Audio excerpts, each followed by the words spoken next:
ٹھیک ہے، لیکن یہ کانفلکٹ نہیں کر رہی۔ پہلی چیز تو میں آپ کو تھوڑا سا اس کے اردو کا مطلب بتا دوں کہ یہ جو کہا گیا ہے کہ جب تم میں سے کوئی عورت کی چار شاخوں کے درمیان بیٹھے، تو عورت آبویسلی بیوی کی بات ہو رہی ہے، حلال رشتے کی بات ہو رہی ہے، اور چار شاخوں سے مراد کچھ اسکالرز جو ہیں انہوں نے اس کو انٹرپریٹ کیا ہے کہ عورت کے دونوں بازو اور دونوں ٹانگوں کو کہا گیا ہے، یعنی چار شاخیں۔ اوبیسلی تمیزداری کے ساتھ ایک چیز ایکسپلین کی گئی ہے، جیسے درخت کی شاخیں ہوتی ہیں اس طرح عورت کی شاخوں کا مطلب اس کے بازو اور اس کی لیگز ہیں۔ اور کچھ جو اسکالرز ہیں انہوں نے کہا کہ اس میں جو چار شاخیں ہیں اس سے مراد عورت کی دونوں تھائز اور دونوں جو لوور آپ کے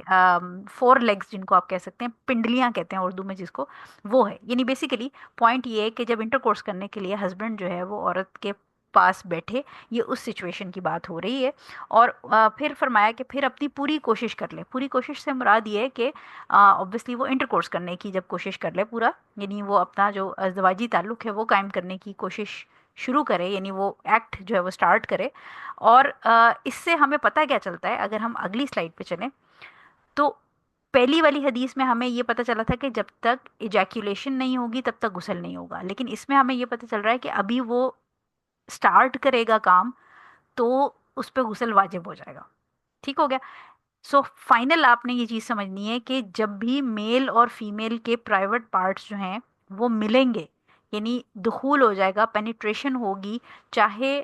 ڈسچارج ہو یا نہ ہو، غسل مرد اور عورت میاں بیوی دونوں پر واجب ہو جائے گا۔ ٹھیک ہے، یہ وہ دونوں جنابت کی حالت میں انٹر ہو جائیں گے۔ لیکن اگر ہسبینڈ جو ہے اس کا جو اسپیشل آرگن ہے وہ اگر اس نے وائف کے پرائیویٹ پارٹس کے اوپر رکھا ہے، صرف پینیٹریشن نہیں ہوئی، تو پھر وہ جنابت کی حالت میں نہیں ہوں گے، غسل واجب نہیں ہوگا، سوائے اس کے کہ صرف وہ اگر منی اس سے پہلے ہی وہ ڈسچارج کر جاتا ہے ہسبینڈ یا وائف، ٹھیک ہے، یعنی اندر پینیٹریشن سے پہلے ہی اگر وہ ڈسچارج کر جاتا ہے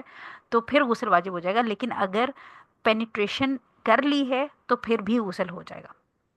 سو پوائنٹ آپ نے دوبارہ میں اس کو ریپیٹ کر دیتی ہوں اگر کنفیوژن ہے تھوڑی سی۔ پہلی چیز تو یہ کہ آپ نے یاد رکھنا ہے کہ اگر ہسبینڈ اور وائف کے پرائیویٹ پارٹس میں پینیٹریشن ہو جاتی ہے، چاہے ڈسچارج ہو یا نہ ہو، منی نکلے نہ نکلے، ان پہ غسل واجب ہو جائے گا، پہلی بات۔ دوسری بات یہ کہ اگر ہسبینڈ کا آرگن وائف کے اندر انٹر نہیں ہوا، صرف باہر ٹچ کیا ہے، تو پھر غسل واجب نہیں ہوگا۔ لیکن اگر وہ ٹچ کرنے سے ہی کلائمیکس اور فیلنگز اتنی زیادہ بڑھ گئیں کہ اندر انٹر ہوئے بغیر ہی ٹچ کیے کے ساتھ ہی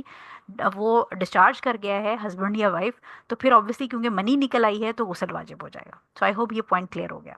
لہٰذا آپ نے اپنے مائنڈ میں سب سے امپورٹنٹ بات یہ رکھنی ہے کہ ڈسچارج کا ہونا نہ ہونا امپورٹنٹ نہیں ہے،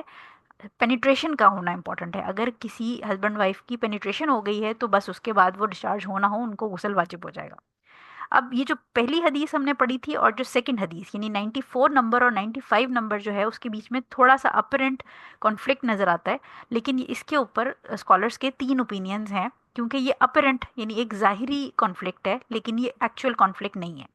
کچھ اسکالرز یہ کہتے ہیں کہ جو پہلی والی حدیث تھی جس میں حضور صلی اللہ علیہ وسلم نے فرمایا تھا کہ پانی کا نکلنا یعنی ایجیکولیشن ضروری ہے غسل کے لیے،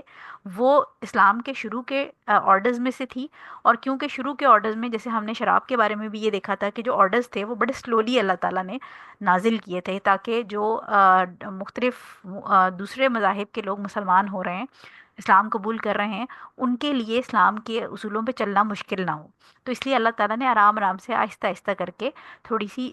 جو رولز تھے ان کو ماڈیفائی کیا، اور شروع میں نرمی تھی اور آہستہ آہستہ پھر چیزوں کو کلیئر کرتے گئے اور فائنل فارم میں آرڈرز آتے گئے۔ تو جو پہلی والی حدیث تھی 94 نمبر حدیث، وہ اسکالرز کہتے ہیں کہ وہ اسلام کے شروع کے زمانے میں تھی، اور اس وقت جو ہے وہ جب تک ایجیکولیشن نہیں ہوتی تھی تب تک غسل واجب نہیں ہوتا تھا۔ لیکن جو حدیث نمبر 95 ہے، جو ابو ہریرہ کی حدیث ہم نے یہ جو ہم پڑھ رہے ہیں ابھی،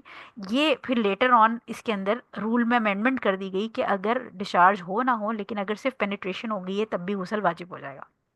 تو یہ پہلا اوپینین ہے اسکالرس کا۔ سیکنڈ اوپینین جو اس میں اسکالرس کا آتا ہے وہ یہ آتا ہے کہ جو پہلی حدیث تھی وہ ایک جنرل حدیث ہے، اور جو سیکنڈ حدیث 95 نمبر حدیث ہے اس نے اس جنرلٹی کو اسپیسیفائی کر دیا، یعنی ایک کھلی چیز ہے، ایک کھلا میدان ہے، تو آپ نے دیکھا کہ ایک وہ کھلی زمین ہے، اور اس کے بعد پھر آپ نے اس کو بریکٹس لگا کے ایک اسپیشل پلے ایریا بنا دیا بچوں کا، تو وہ اسپیسیفک ہوگی. لہٰذا اسکالرس کہتے ہیں کہ جو پہلی حدیث تھی وہ جنرل حدیث تھی، عام حدیث، یعنی ایک عام طور پہ بات کی گئی تھی، اور پھر اس کے اندر اسپیشل انسٹرکشنز دے دی گئیں حدیث نمبر 95 کے ساتھ، کہ صرف پانی نکلنے سے غسل نہیں ہوگا، بلکہ ایکسٹرا اس میں قید ایڈ کر دی گئی کہ اگر دخول ہوگا یا پینیٹریشن ہوگی تب بھی غسل واجب ہو جائے گا. تو یہ سیکنڈ اوپینین ہے. تھرڈ اوپینین اس میں تھوڑا ویک اوپینین ہے، لیکن میں آپ کو بتا دیتی ہوں پھر بھی، کیونکہ بکس کے اندر آپ کو یہ ملتا ہے جو فقہ کی ہیں، اور آبویسلی آپ کو اوپینینس پتہ بھی ہونے چاہیے کہ اسکالرز نے ان دونوں احادیث کے بیچ میں جو اپیرنٹ کانفلکٹ تھا وہ کیسے ریزالو کیا. تو تھرڈ اوپینین اس میں جو ویک اوپینین ہے وہ یہ کہ جو پہلی حدیث ہے وہ خواب میں انٹر کورس کی بات کر رہی ہے. تو خواب میں اگر کسی کا انٹر کورس کوئی ویٹ ڈریم دیکھتا ہے تو جب تک ڈسچارج نہیں ہوگا، وہ ابھی ہم آگے حدیثوں میں اس کی رولنگز دیکھیں گے کہ جب تک اگر وہ خواب میں کوئی سیکشول سین دیکھ رہا ہے تو اس کیس میں جب تک اس کو منی نہیں نکلے گی تب تک اس پہ غسل واجب نہیں ہوگا. تو وہ کہتے ہیں کہ جو پہلی حدیث تھی وہ خواب میں ویٹ ڈریم والی تھی، اور جو سیکنڈ حدیث ہے وہ ایکچولی جو ہم 95 نمبر پڑھ رہے ہیں یہ actually original sexual intercourse کی بات ہو رہی ہے. تو آلدو کہ یہ ویک اوپینین ہے، سب سے اس میں جو اسٹرانگسٹ اوپینین ہے وہ یہی ہے کہ جو پہلی حدیث تھی وہ اسلام کے شروع میں تھی 95 نمبر، اور جو 94 نمبر پہلی حدیث تھی جو کہ اسلام کے شروع میں آئی تھی، اور پھر 95 نمبر جو ہماری ابو ہریرہ کی جو ہم پڑھ رہے ہیں حدیث، اس کے اندر ایکسٹرا ڈیٹیل بتا دی گئی کہ دخول کے ساتھ بھی غسل واجب ہو جائے گا. سو آئی ہوپ کہ یہ بڑا سینسیٹیو ٹاپک ہے. میں بڑے کوشش کر رہی ہوں کہ سلیکٹیو ورڈز کے ساتھ آپ کو پڑھاؤں، تاکہ کل کو آپ اگر کہیں کسی کے ساتھ بیٹھ کے یہ اپنے ہسبینڈ کے ساتھ، یا اگر آپ اپنی بیٹی کے ساتھ بیٹھ کے یہ ریکارڈنگ سن رہے ہوں تو آپ کو کمفرٹیبل فیل ہو. ٹھیک ہو گیا؟ سو یہ نمبر 95 جو ہے وہ حدیث ہم نے کمپلیٹ کی ہے. اچھا جی، اب 96 نمبر پہ آ جاتے ہیں ہم. 96 نمبر ہمارے پاس ہے، اور کیونکہ یہ حدیثیں چھوٹی ہیں تو ہو سکتا ہے پاسبلی آج ہماری کلاس بھی چھوٹی ہو. میں نے زیادہ لمبی اس لیے احادیث ساتھ نہیں رکھی کیونکہ آئی وانٹڈ کہ یہ جو ٹاپک ہے یہ اسپیشلی جو میرڈ کپلز ہیں ان کے لیے بڑا امپورٹنٹ ہے. تو اس کو ہمیں رن تھرو نہیں کرنا ہے. اس کا بے شک اگر ہمارے پاس 30 یا 40 منٹس کا بھی لیکچر بنتا ہے تو اس کو سننا آپ کے لیے آسان ہو جائے گا. سو 96 نمبر حدیث ہمارے پاس آتی ہے ام سلیم رضی اللہ تعالیٰ ام سلمہ سوری ام سلمہ رضی اللہ تعالیٰ عنہا کی. اور ام سلمہ رضی اللہ تعالیٰ عنہا جو ہیں وہ نریٹ کر رہی ہیں ہمیں کہ ام سلیم ابو طلحہ کی اہلیہ نے رسول اللہ صلی اللہ علیہ وسلم سے پوچھا، یا رسول اللہ صلی اللہ علیہ وسلم، اللہ تعالیٰ حق بیان کرنے سے حیا نہیں کرتا، تو بتائیں کیا عورت کو جب احتلام ہو جائے تو اس پر بھی غسل فرض ہے؟ فرمایا ہاں، جب وہ پانی دیکھے. یہ حدیث بخاری اور مسلم میں موجود ہے. اچھا، اب جو ام سلیم ہیں یہ بیسیکلی انس ابن مالک رضی اللہ تعالیٰ عنہ کی امی ہیں. تو ہم نے یہ بات بتائی تھی کہ انہوں نے ینگ ایج میں، یعنی بڑے چھوٹی ایج کے تھے جب انس بن مالک رضی اللہ تعالیٰ عنہ کو حضور صلی اللہ علیہ وسلم کی خدمت میں پیش کیا تھا انہوں نے لا کے، اور انہوں نے کہا تھا کہ حضور صلی اللہ علیہ وسلم ان کو، جو انس ابن مالک رضی اللہ تعالیٰ عنہ ہیں، ان کو اپنے پرسنل اسسٹنٹ کے طور پہ ساتھ رکھ لیں، ایز خادم رکھ لیں ساتھ، اور ان کی تربیت بھی کریں، اور ان کو دین بھی سکھائیں، اور ان کو اوور آل جو ہے وہ اسلام کی جو بھی باریکیاں ہیں وہ بتائیں. اسی لیے آپ یہ دیکھیں کہ انس بن مالک رضی اللہ تعالیٰ عنہ سے ہمیں بہت ساری جو وضو کی حدیثیں تھیں، اس کے علاوہ ہمیں جو ہم نے پچھلا باب ختم کیا ہے قضائے حاجت وغیرہ کی، اس کے اندر بہت ساری ہمیں حدیث انس بن مالک سے ملتی ہیں رضی اللہ تعالیٰ عنہ سے، کیونکہ یہ حضور صلی اللہ علیہ وسلم کے ساتھ بہت ٹائم انہوں نے گزارا، اور اپنی جو ینگ ایج سے یہ ایز اے پرسنل اسسٹنٹ حضور صلی اللہ علیہ وسلم کے ساتھ ساتھ ہوتے تھے. تو یہ جو حدیث ہے یہ بیسیکلی ان کی مدر کے بارے میں بات ہو رہی ہے. ام سلیم جو ہے ان کی مدر تھیں، اور یہ بڑی ایک ان کا فقہ اور انڈرسٹینڈنگ جو ہے ان خاتون کی بہت زیادہ تھی، ریلیجس میٹرز کے اوپر بڑی سمجھدار خاتون تھی. سو انہوں نے حضور صلی اللہ علیہ وسلم سے، اب آپ یہ دیکھیں کہ سوال انہوں نے کیا اور بڑی تمیز کے ساتھ سوال کیا. وہی جو ہم بات کر رہے تھے کہ صحابہ اور نبی کریم صلی اللہ علیہ وسلم جب آپس میں بات کرتے تھے تو بڑے سینسیٹیو ٹاپکس کے اوپر یا اڈلٹ ٹاپک پہ بھی بات ہوتی تھی تو بڑے تمیز دار سٹائل میں بات ہوتی تھی، یعنی ڈھکی چھپی الفاظ میں اس طرح بات ہوتی تھی کہ بات کنوے بھی ہو جائے لیکن کوئی گندگی بھی فیل نہ ہو، کوئی اڈلٹ کانٹینٹ بھی فیل نہ ہو. اچھا، اب اس کے اندر ایک امپورٹنٹ چیز جو ہم نے سمجھنی ہے وہ یہ کہ جو حیا ہے،